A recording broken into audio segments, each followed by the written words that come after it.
हम लोग पिछले वीडियो में यूनिट एंड मेजरमेंट से रिलेटेड जितने सारे थे टॉपिक वो डील किए थे। यूनिट एंड मेजरमेंट से उसमें क्या क्या डील किए थे, यूनिट क्या होता है, मेजरमेंट क्या होता है और इसके टाइप्स कितने हैं, एरर एनालिसिस पूरा किए थे, एक्यूरेसी सब।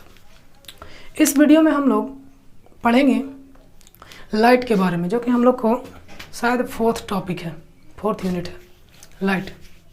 लाइट का प्रॉपर्टी जैसा करके कुछ टॉपिक है, उसी में हम लोग को पढ़ना है लाइट के बारे में।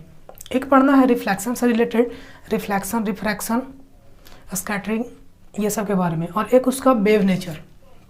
तो उन सारी बातों को समझने से पहले हम लोग समझेंगे कि आखिर ये लाइट वाला जो पढ़ना है वो कहाँ से आता है, यानी हम लोग इसको किस में पढ़ रहे हैं, केमिस्ट्री में पढ़ रहे हैं, फिजिक्स में पढ़ रहे हैं। इन सारी बातों को हम लोग यहाँ पे समझेंगे। उससे पहले जो लोग नए हैं वो चैनल को सब्सक्राइब करना नहीं भूलिए, क्योंकि चैनल को सब्सक्राइब कीजिएगा और बेल आइकन को प्रेस कीजिएगा तो आपको अगले वीडियो का नोटिफिकेशन मिल जाएगा। इसलिए चैनल सब्सक्राइब कीजिए और बेल आइकन को प्रेस कीजिए। आते हैं हम ऑप्टिक्स पे। ऑप्टिक्स क्या है? तो ऑप्टिक्स एक फिजिक्स का पार्ट है। फिजिक्स का पार्ट कहने का मतलब कि फिजिक्स का वैसा ब्रांच जिसमें हम लोग लाइट से रिलेटेड, लाइट के बारे में एनालिसिस करेंगे। किसके बारे में एनालिसिस करेंगे? लाइट के बारे में एनालिसिस करेंगे। लाइट से रिलेटेड जितने सारे टर्म होंगे, सबसे पहले लाइट होता क्या है, लाइट में फेनोमेनन कैसा कैसा होता है, अगर लाइट जा रहा है तो इसको हम रोक दें तो क्या होगा, अब दूसरा कोई मीडियम रख दे तब क्या होगा।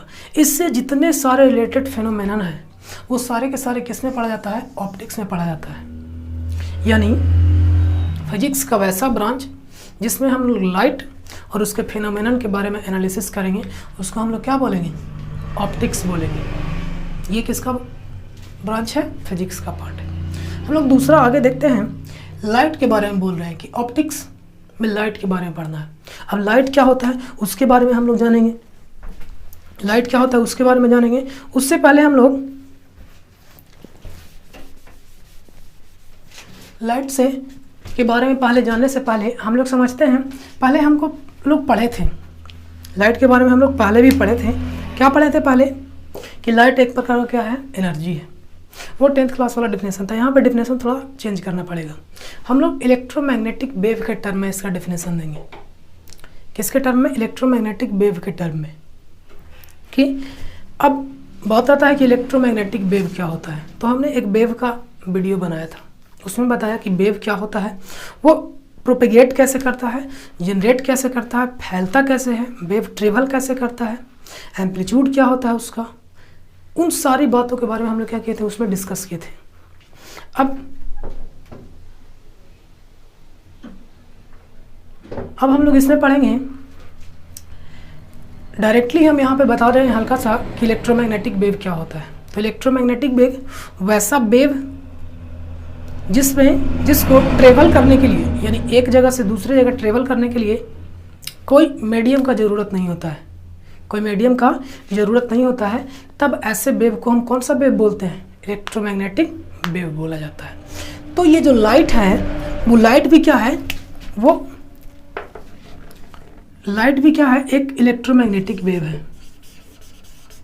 लाइट भी क्या है? इलेक्ट्रोमैग्नेटिक वेव है। इलेक्ट्रोमैग्नेटिक वेव है। अभी बताएं हम कि इलेक्ट्रोमैग्नेटिक वेव वैसा वेव है जिसको एक जगह से दूसरे जगह जाने के लिए किसी मीडियम का ज़रूरत नहीं होता है। जैसा कि हम लोग जानते हैं कि लाइट को ट्रेवल करने के लिए कोई मीडियम का ज़रूरत है। ऐसा है कि एयर नहीं रहेगा तो लाइट ट्रेवल नहीं करेगा, या ग्लास नहीं रहेगा तो लाइट ट्रेवल नहीं करेगा, नहीं। यानी जो लाइट है वो क्या है? एक इलेक्ट्रोमैग्नेटिक वेव है जिसको ट्रेवल करने के लिए कोई मीडियम रहे या नहीं रहे, बात बराबर है।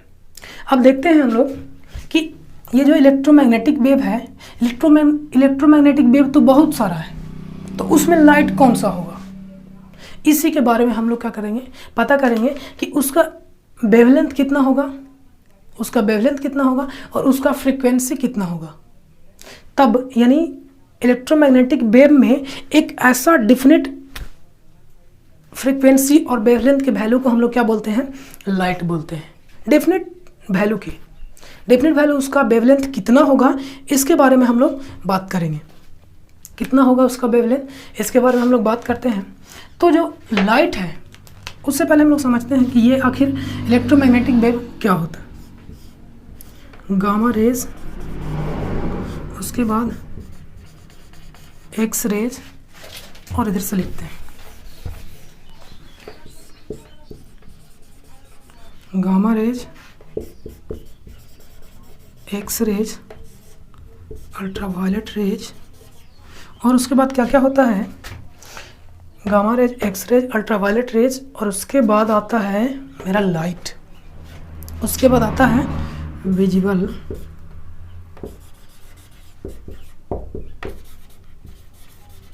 विजिबल लाइट, और फिर आता है इंफ्रारेड रेज, इंफ्रारेड रेज या वेव, और उसके बाद रेडियो वेव। रेडियो वेव को भी बहुत सारे टाइप में डिवाइड किया गया है। ये है क्या, इलेक्ट्रोमैग्नेटिक स्पेक्ट्रम। इलेक्ट्रोमैग्नेटिक स्पेक्ट्रम मतलब कि जैसे हम लोग इस डायरेक्शन में बढ़ते हैं, इस डायरेक्शन में जाएंगे तो वेवलेंथ का वैल्यू क्या होगा, वेवलेंथ का जो वैल्यू होता है वो इंक्रीज करता है। तो आप लोग बताइए कि अगर हम लोग इस डायरेक्शन में अगर बढ़ेंगे, यानी पहले gamma rays, X ray, ultraviolet rays, visual light जिसको हम लोग बोलते हैं, इंफ्रारेड रेज या वेव, या और उसके बाद रेडियो वेव। तो सबसे बताइए कि इसमें जो वेवलेंथ होगा वो सबसे ज़्यादा किसका होगा, यानी इधर आकर के वेवलेंथ क्या हो जाएगा, सबसे ज़्यादा हो जाएगा। इधर से हम लोग इधर आते हैं तो वेवलेंथ का वैल्यू क्या होगा, इधर यहाँ पे कम हो जाएगा, कम जाएगा। लेकिन फ्रीक्वेंसी जस्ट इसका उल्टा होता है। यहाँ पे फ्रीक्वेंसी का वैल्यू क्या होता है, मैक्सिमम होता है। यानी जब हम लोग इधर ट्रेवल करते हैं तो जो फ्रीक्वेंसी का वैल्यू होता है, फ्रीक्वेंसी का वैल्यू क्या होता है, कमता है। अभी हम लोग देखें कि जब इधर से इधर आ रहे थे तो वेवलेंथ का वैल्यू क्या होगा, बढ़ेगा, लेकिन इसका उल्टा क्या होगा, फ्रीक्वेंसी का वैल्यू क्या होगा, कमेगा। कहने का मतलब ये हुआ कि फ्रीक्वेंसी का वैल्यू सबसे ज़्यादा यहाँ होता है। अब इसी को हम लोग समझते हैं। कहने का मतलब ये हुआ कि गामा रेज का वेवलेंथ मिनिमम होता है और फ्रीक्वेंसी मैक्सिमम होता है इस इलेक्ट्रोमैग्नेटिक स्पेक्ट्रम में। स्पेक्ट्रम क्या है, तो एक डाटा बनाया हुआ है कि इसमें इतना से इतना वेवलेंथ तक के बोलेंगे हम लोग, क्या बोलेंगे, एक्सरे बोलेंगे, इतना से इतना वेवलेंथ तक के हम लोग अल्ट्रावायलेट रेज बोलेंगे, और इतना से इतना वेवलेंथ तक के हम लोग क्या बोलेंगे, विजुअल लाइट बोलेंगे। तब हम लोग को ये समझना है कि जो ये लाइट है उसका वेवलेंथ कहाँ से कहाँ तक के लिए, यानी इस स्पेक्ट्रम में कहाँ से कहाँ तक के वेवलेंथ वाले को हम लोग क्या बोलेंगे, लाइट बोलेंगे। हम दो टर्म बताएं कि लाइट क्या है, एक इलेक्ट्रोमैग्नेटिक वेव है, और ये इलेक्ट्रोमैग्नेटिक वेव का स्पेक्ट्रम बना दिए, और इसमें हम लोग को ये पता करना है कि कहाँ से कहाँ तक के वेव को हम लोग क्या बोलेंगे, लाइट बोलेंगे। तो आप लोग को याद होना चाहिए कि इस लाइट को, ये वेवलेंथ का जो एंगस्ट्रम है वो 4000 एंगस्ट्रम,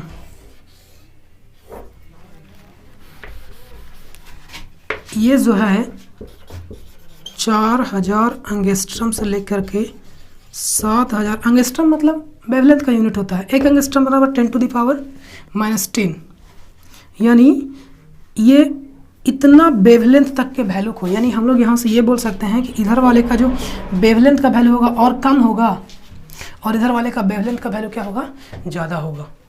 यानी 4000 वेवलेंथ के एंगस्ट्रम से लेकर के 7000 वेवलेंथ वाले एंगस्ट्रम को हम लोग क्या बोलते हैं, लाइट बोलते हैं। और इसी लाइट के सहायता से, इसी इलेक्ट्रोमैग्नेटिक वेव की सहायता से हम लोग देख पाते हैं। इसका वेवलेंथ कितना होता है, यह इसी के बीच में होगा। अब इसी के बीच में अलग अलग फ्रीक्वेंसी वैरी करता है। आप लोग को पता होगा रेड कलर आप लोग पढ़े होंगे, बिग बियोर, बिग VIGYOR, 7 colour, red,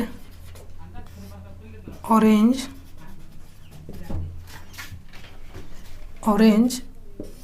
yellow,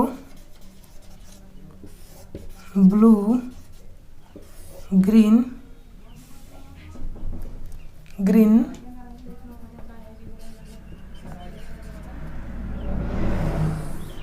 Indigo, और ये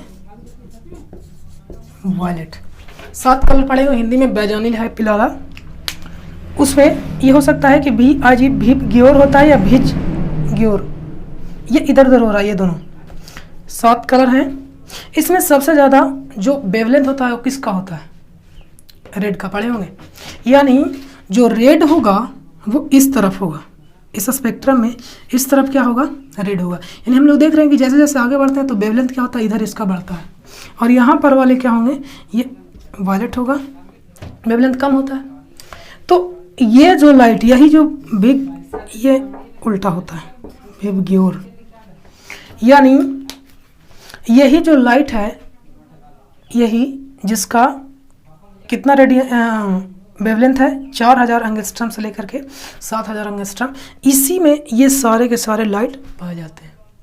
यानी लाइट क्या है? अब आप लोग को अच्छे से ये बात समझ में आया होगा कि लाइट क्या? एक इलेक्ट्रोमैग्नेटिक वेव या रेडिएशन है जिसका वेवलेंथ कहाँ से कहाँ तक?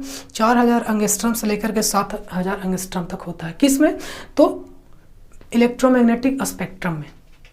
अब हम लोग ये ऑप्टिक्स के बारे में समझें और लाइट के बारे में समझें। अब हम लोग समझेंगे कि ऑप्टिक्स को ये कितने भागों में बांटा जाता है।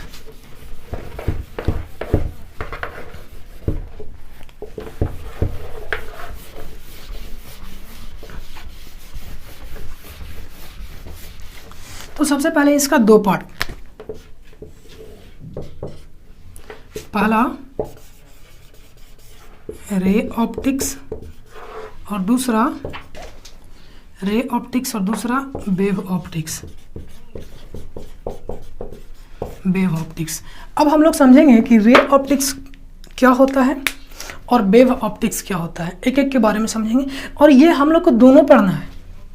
एक टाइप में रे ऑप्टिक्स का भी एक यूनिट, इसी यूनिट में हम लोग को देखिएगा दो टाइप में करके दिया हुआ है।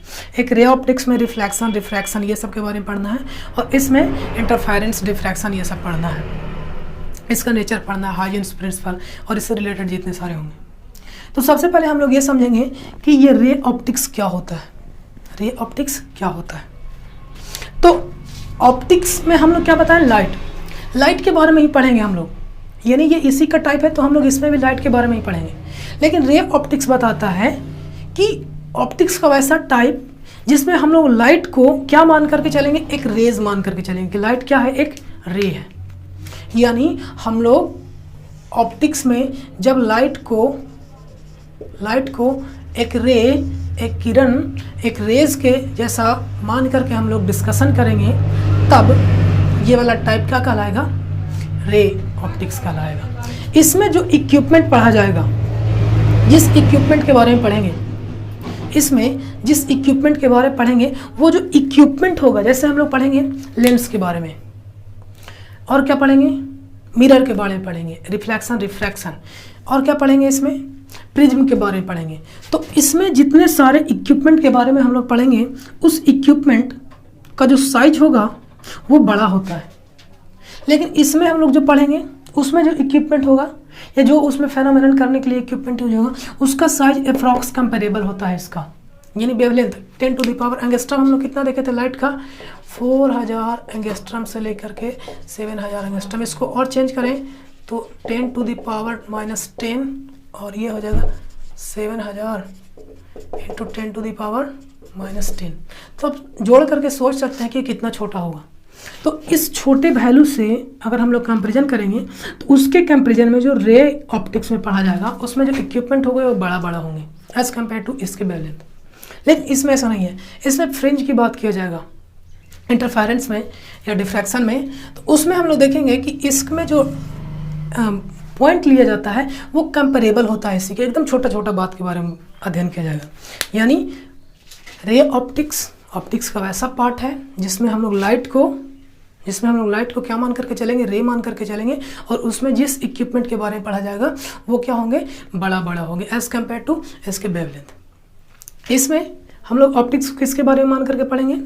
हम लोग लाइट को वेव मान करके पढ़ेंगे, और इसमें जो इक्विपमेंट होंगे वो कंपेरेबल होंगे, यानी इसके वेवलेंथ के से अगर कंपेयर किया जाए तो जो इसमें इक्विपमेंट पढ़ा जाएगा वो इसी के कंपेरेबल हो, मतलब इसी के साइज से हम लोग कंपेयर कर सकते हैं, लेकिन इसका बहुत ज़्यादा हो जाएगा। ये था ऑप्टिक्स का 2 टाइप, अब सबसे पहले हम लोग पढ़ेंगे रे ऑप्टिक्स, उसके बाद हम लोग पढ़ेंगे वेव ऑप्टिक्स।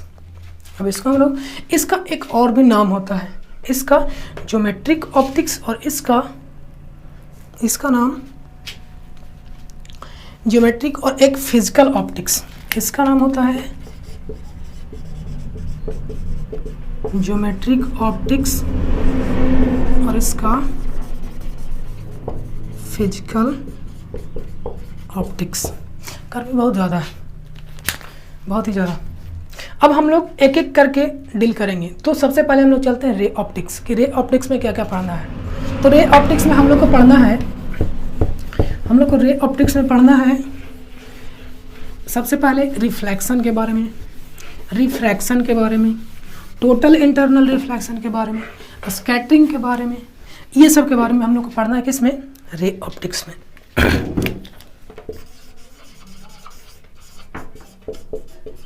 रे ऑप्टिक्स, इसमें सबसे पहले हम लोग को पढ़ना है रिफ्लेक्शन। रिफ्लेक्शन ये 10th क्लास में पढ़ा हुआ है। उससे पहले हम कुछ बताना चाह रहे हैं कि जो लोग ऑब्जेक्टिव अब क्वेश्चन ज़्यादा आता है, 20 क्वेश्चन तो ऑब्जेक्टिव ही होते हैं हर एक सब्जेक्ट में। तो ऑब्जेक्टिव का सेट प्रैक्टिस करने के लिए आप लोग टेलीग्राम ग्रुप में सर्च कीजिए 10 अंधार और उसको ज्वाइन कीजिए, वहाँ पे सेट प्रैक्टिस शुरू हो रहा है, शुरू हो गया है। तो आते हैं यहाँ पे रिफ्लेक्शन क्या होता है।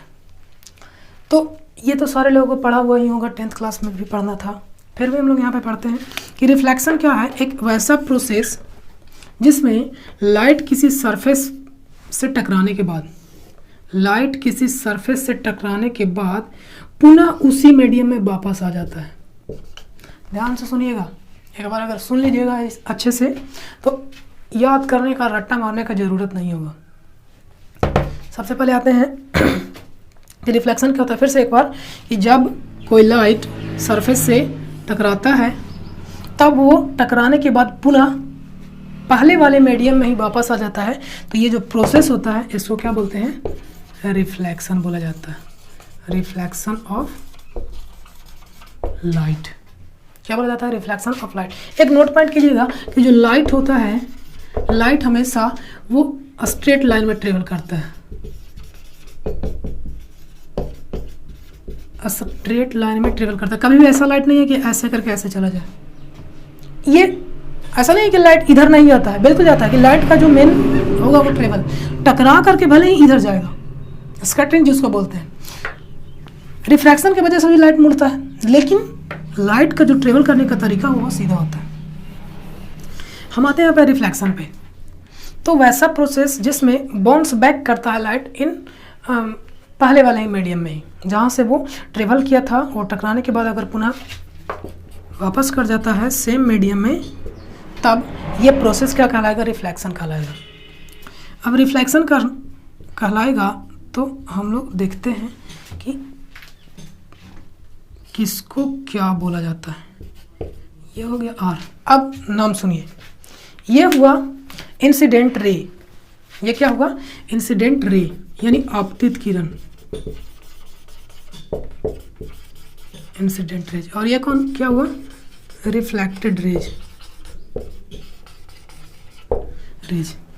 इसके बाद हम लोग को पढ़ना है रिफ्लेक्शन, लॉ ऑफ रिफ्लेक्शन। तो उससे पहले हम लोग समझते हैं, यहीं पे समझ लेते हैं कि लॉ ऑफ रिफ्लेक्शन कहाँ पे। तो हम लोग को एक नॉर्मल ड्रॉ किया जाता है। अब नॉर्मल क्या होता है, तो नॉर्मल जहाँ से वो लाइट बाउंस बैक करता है उस पॉइंट पे, ये जिस सरफेस से वो टकराया उस सरफेस के जो परपेंडिकुलर लाइन ड्रॉ किया जाता है, इसी को हम लोग क्या बोलेंगे, नॉर्मल बोलेंगे। ये था रिफ्लेक्शन। अब आते हैं हम लोग लॉ ऑफ रिफ्लेक्शन पे कि इसके नियम क्या है। तो ये भी सारे लोग जानते होंगे, क्या है नियम, आप लोगों को पता होगा। देखिए, लॉ ऑफ रिफ्लेक्शन क्या होता है, लॉ ऑफ रिफ्लेक्शन। इसके दो नियम हैं। पहला नियम बताता है कि जो एंगल होगा, कौन सा एंगल, तो इंसिडेंट एंगल या एंगल ऑफ इंसिडेंस और एंगल ऑफ रिफ्लेक्शन या रिफ्लेक्टेड एंगल और इंसिडेंस एंगल, दोनों आपस में क्या होंगे, बराबर होंगे। Angle of incidence.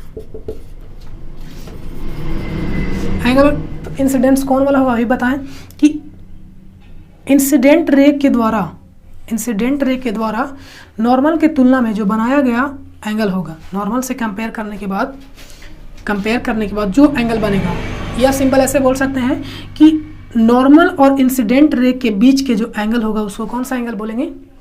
Incident ray, angle of incidence. और एंगल ऑफ रिफ्लेक्शन किसको बोलेंगे? तो नॉर्मल और रिफ्लेक्टेड रे के बीच का एंगल को हम लोग क्या बोलेंगे? एंगल ऑफ रिफ्लेक्शन बोलेंगे। तो ये जो फर्स्ट लॉ बताता है इसका कि एंगल ऑफ जो इंसिडेंस होगा is equal to angle of reflection. ये दोनों आपस में क्या होते हैं? बराबर होते हैं, यानी एंगल आई बराबर एंगल आर। ये फर्स्ट लॉ है रिफ्लेक्शन का। दूसरा लॉ बताता है कि इंसिडेंट रे, नॉर्मल और reflected ray, normal, incident ray and reflected ray are in same plane.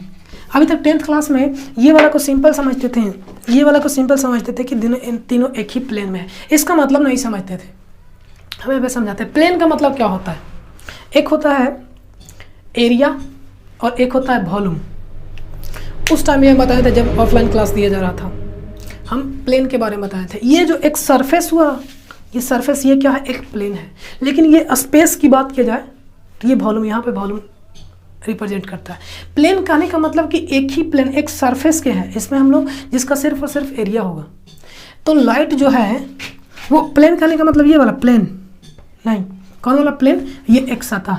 यानी अगर लाइट यहाँ से आ रहा है, ऐसे लाइट आया तो ऐसे लाइट निकल गया, तो ये एक प्लेन होगा। ये एक क्या हुआ? प्लेन होगा, एक सरफेस में होगा। ये नहीं होगा कि लाइट इधर से ऐसे करके आया और यहाँ से टेढ़ा हुआ इधर से निकल गया।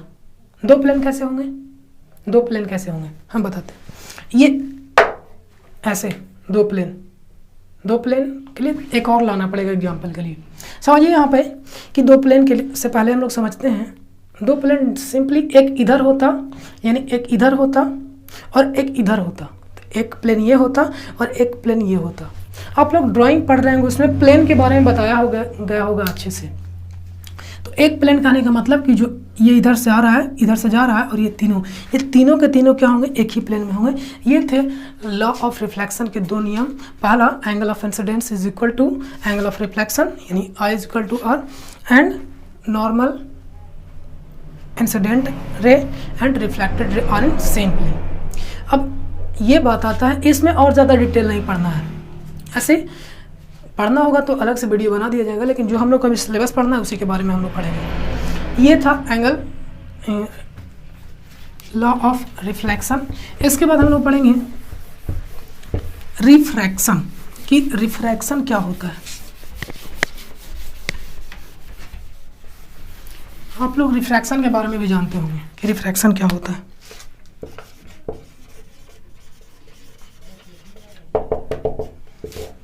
रिफ्रैक्शन क्या है? एक प्रोसेस है। ये भी क्या है? लाइट का ही प्रोसेस है। एक लाइट का क्या है? एक प्रोसेस है, जिसमें क्या होता है कि लाइट जा रहा है, अगर इसका मीडियम चेंज हो, मीडियम कहने का माध्यम, यहाँ पे हो सकता है एयर है और यहाँ पे इसको वाटर मिल गया, इधर क्या मिल गया? इसको वाटर मिल गया। तो लाइट का वैसा प्रोसेस जिसमें लाइट क्या होता है, जब एक मीडियम से दूसरे मीडियम में जाता है तो वो चेंज करता है। उसके जाने का डायरेक्शन क्या था? देखिए, ऐसे ही निकला यहाँ से, और ये आरा होते हुए, छपरा होते हुए सीधे चला जाता, लेकिन ऐसा हुआ नहीं। ये क्या हुआ? यहाँ से कट करके बोला कि हम कहाँ से होते जाएंगे? गया, और हम लोग के क्लास से होते हुए जाएंगे। यानी पहले जाना चाहिए था इसको उधर, और अब जा कहाँ रहा है? चेंज कर गया रास्ता। यानी ये जो प्रोसेस हुआ, ये प्रोसेस ही क्या कहलाएगा? Refraction process. समझ में आया होगा, उम्मीद करते हैं। जहाँ इसको जाना चाहिए था वहाँ ना जा करके ये रास्ता अपना चेंज कर लिया, तब ये जो प्रोसेस हुआ लाइट का, वो कौन सा प्रोसेस कहलाएगा? Refraction of light. अब इसमें भी नॉर्मल है, अभी बताए थे हम पिछले वीडियो में बताएं, या रिफ्लेक्शन में बताएं कि नॉर्मल, नॉर्मल क्या होता है, हमेशा इंटरफेस यहाँ पे, सरफेस यहाँ पे जो है मीडियम चेंज हो रहा है, इस मीडियम के क्या होंगे, परपेंडिकुलर, हमेशा क्या होगा, नॉर्मल परपेंडिकुलर होगा। तो नॉर्मल परपेंडिकुलर ड्रा कर दिए। अब बताइए कि एंगल ऑफ इंसिडेंस कौन सा होगा और एंगल ऑफ रिफ्रैक्शन। उस बार एंगल ऑफ रिफ्लेक्शन था, इस बार क्या हो जाएगा, एंगल ऑफ रिफ्रैक्शन। ये वाला हो जाएगा आई, और ये नॉर्मल हुआ तो ये वाला हो जाएगा क्या, और ये वाला मीडियम और ये वाला, दोनों मीडियम क्या होंगे, अलग अलग होंगे। अच्छा, ऐसा होता क्यों है कि यहाँ से ऐसा लाइट जा रहा था, ऐसे नहीं होते हुए इधर से आ गया। हम लोग का क्या प्रोसेस होता, हो सकता है इसको शॉर्टकट, हम लोग को जैसे जाना है तो हम लोग जिधर कम रास्ता देखते हैं उधर चल जाते हैं, यानी कम दूरी देखते हैं। लाइट को भी ऐसा प्रॉब्लम होता है कि ना हम उधर ना जा करके इधर जाएंगे, तब आपसे मतलब, तो ये नहीं होता। ऐसा होता यह है कि लाइट जो होता है, लाइट का स्पीड आप लोग पढ़े होंगे कि लाइट का स्पीड एयर में कुछ होता है और वाटर में कुछ होता है। तो लाइट का स्पीड मीडियम के अकॉर्डिंग चेंज करता है, इसी की वजह से लाइट क्या होते हैं, बेंड कर जाते हैं, मुड़ जाते हैं। ये था रिफ्रैक्शन का नियम, या रिफ्रैक्शन कैसे होता है और क्या होता है। इसका भी दो नियम है। उससे पहले हम लोग समझेंगे कि रेयर मीडियम और डेंसर मीडियम क्या होते हैं।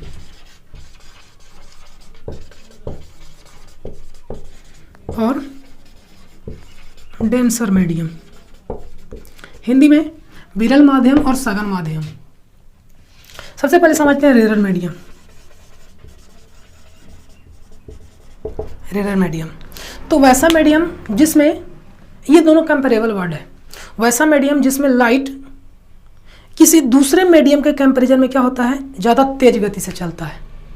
कहने का मतलब हुआ, ये वाला अगर एयर था और ये वाला वाटर था, ये इंपॉर्टेंट बात है क्योंकि टोटल इंटरनल रिफ्लेक्शन में मीडियम चेंज होने की वजह से ही टोटल इंटरनल रिफ्लेक्शन हो जाता है।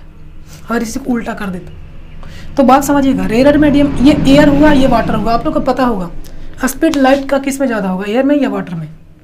ऑब्वियसली है कि एयर में ही होगा। एयर में स्पीड क्या होता है, ज़्यादा होता है। तो एज कम्पेयर वाटर, एयर जो होगा वो कौन सा मीडियम होगा, रेयर मीडियम होगा। क्यों होगा, क्योंकि इसमें लाइट, स्पीड ऑफ लाइट क्या है, ज़्यादा है। तो डेफिनेशन ये होगा कि वैसा मीडियम जिसमें लाइट का स्पीड किसी दूसरे मीडियम की तुलना में ज़्यादा हो, तब ये वाला मीडियम उस दूसरे वाले के मीडियम कंपैरिजन में कौन सा मीडियम बोला जाएगा, रेयर मीडियम बोला जाएगा। और जिसमें स्पीड ऑफ लाइट क्या होंगे, कम होंगे, स्पीड ऑफ लाइट क्या होंगे, कम होंगे, वो वाला को क्या बोला जाएगा, डेंसर मीडियम। जैसा कि एग्जांपल में देख रहे हैं, ये एयर था तब हम लोग इसको रेयर मीडियम बोल दिए, और ये वाला वाटर था तब इसको कौन सा मीडियम बोल दिए, डेंसर मीडियम बोल दिए। ये रेयर मीडियम थे, डेंसर मीडियम थे। रिफ्रैक्शन पढ़े। अब इसके भी दो नियम हैं, जैसा कि हम लोग रिफ्लेक्शन में देखे थे कि उसके दो नियम थे, इसके भी दो नियम हैं। उससे पहले एक और हम लोग देखते हैं कि ये अभी तो रेयर से डेंसर में गया तो इस तरीके का नॉर्मल की तरफ मुड़ा, लेकिन डेंसर से रेयर में जाता तब क्या होता, तो उल्टा समझ लीजिए, इधर से जा रहा था, नॉर्मल से ये दूर हट जाएगा, नॉर्मल से ये दूर हट जाएगा। चाहे तो ऐसे समझ सकते हैं, फिगर ही बना देते हैं।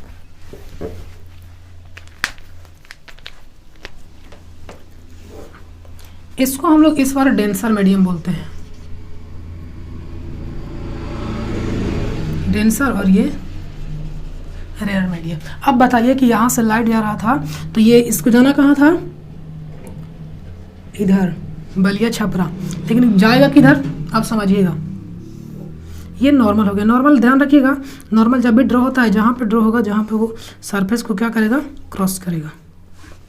तो जाना चाहिए था उधर, लेकिन जा रहा है कहाँ, ये जाएगा इधर।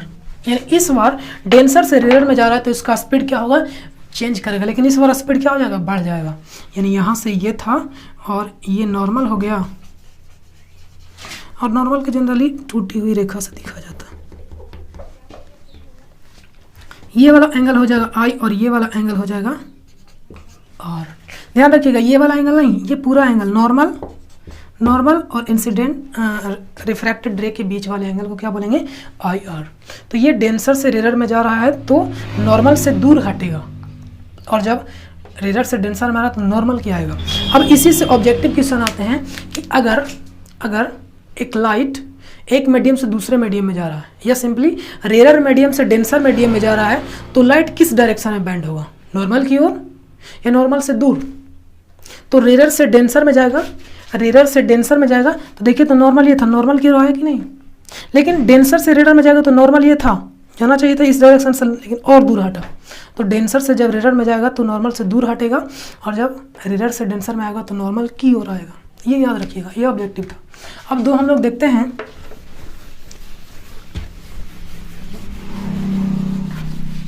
आगे हम लोग देखते हैं यहाँ पे law of reflection, law of refraction.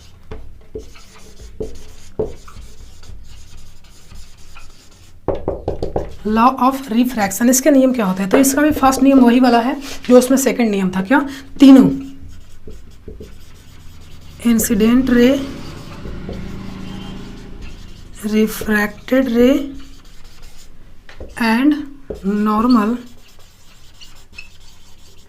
और इन सेम प्लेन, ये तीनों एक ही प्लेन में होगा, ये जैसा कि पिछले वाला था। दूसरा इसका बोलता है कि जो साइन एंगल होगा, sign angle, sign angle of incidence, sign angle of incidence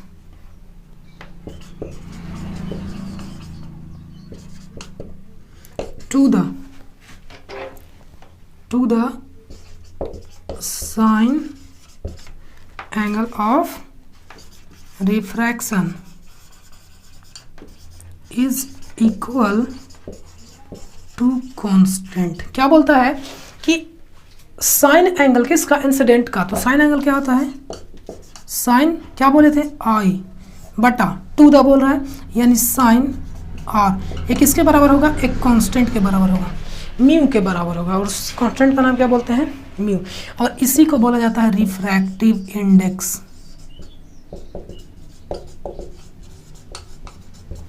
refractive index समझेंगे हम लोग इसको और डिटेल में। ये था साइन आई और साइन आर, ये दोनों क्या थे? नियम थे इसके कि सबसे पहले साइन एंगल यानी इंसिडेंट एंगल और रिफ्रैक्टिव एंगल का जो रेशियो होगा वो किसके बराबर? एक कांस्टेंट के बराबर होगा, और उस कांस्टेंट को क्या बोलते हैं? Refractive index. और इसी नियम को बोला जाता है स्नेल्स लॉ, स्नेल्स का नियम। ये था, हम लोग कुछ पढ़े कि ऑप्टिक्स क्या होता है, ऑप्टिक्स क्या होता है, ऑप्टिक्स के टाइप कितने हैं, लाइट क्या होते हैं। इंपॉर्टेंट बात है कि लाइट का आप लोग जो वेवलेंथ है वो जरूर याद रखिएगा, और वेवलेंथ से हम लोग फ्रीक्वेंसी भी निकाल सकते हैं। आप लोग पढ़े होंगे n इंटू लेमडा बराबर c। n क्या है? फ्रीक्वेंसी, लेमडा वेवलेंथ था, और c था light, speed of light in vacuum, light in VACU। तो इससे हम लोग n का वैल्यू, फ्रीक्वेंसी का वैल्यू निकाल सकते हैं। ये क्या था? फ्रीक्वेंसी, और ये क्या था? वेवलेंथ। ये पता ही है। तो अगर हम लोग को वेवलेंथ पता है तो फ्रीक्वेंसी भी निकल जाएगा। तो ये जो फ्रीक्वेंसी बताएं कि लाइट का वेवलेंथ कितना होता है, यही इंपॉर्टेंट बात है, इसको याद रखिएगा। तो हम लोग ये जो पढ़े उसको फिर से एक बार बता रहे हैं। लाइट पढ़ें, वेवलेंथ पढ़ें, इलेक्ट्रोमैग्नेटिक वेव क्या होता है, उसका स्पेक्ट्रम कैसे कैसे है, सबसे ज़्यादा फ्रीक्वेंसी किसका होगा, सबसे कम फ्रीक्वेंसी किसका होगा, सबसे ज़्यादा वेवलेंथ किसका होगा, सबसे कम वेवलेंथ किसका होगा। तो ये सब टर्म था। रिफ्लेक्शन पढ़े, उसके नियम पढ़े, रिफ्रैक्शन पढ़े, उसके नियम पढ़े। अब इन सबों का PDF डाउनलोड करने के लिए आप ज्वाइन कीजिए हमारे टेलीग्राम ग्रुप में। जो भी क्वेश्चन हो वहाँ पूछिए, कमेंट में लिखिए क्वेश्चन, उसको डील किया जाएगा। और क्या करना है आप लोगों को पता है। सारे लोगों को वीडियो शेयर कीजिए। Thank you.